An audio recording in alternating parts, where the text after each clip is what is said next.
Mag-food trip naman tayo sa Tondo. Meron ditong nagtitinda ng iba't ibang flavors ng chicken wings.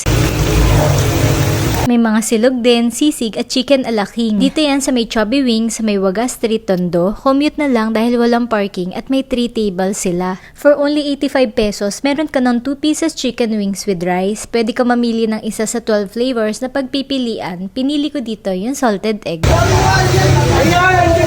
Nag 12 pieces chicken wings platter din kami. Pwedeng 3 flavor dyan. Pinili ko yung sweet chili, soy garlic, at ang pinakang nagustuhan ko yung mango habanero. Calamansi juice naman tayo for drinks. Don't forget to order this one, yung chicken fillet alaking, malasa, creamy at cheesy. Masarap ang timpla.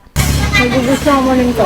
Pandagdag ulam naman ng pork sisig. Maasim-asim ang timpla nito. Meron ding atay ng baboy. May silog meals din sila like tapsilog. Manamis ang timpla. Bagay sa toasted garlic na nakalagay sa kanin. Malambot yung beef tapa. Hindi mahirap nguyain. Nakakabilib naman yung isa sa mga owners ay working student pero nagnenegosyo na sila. Happy time everyone!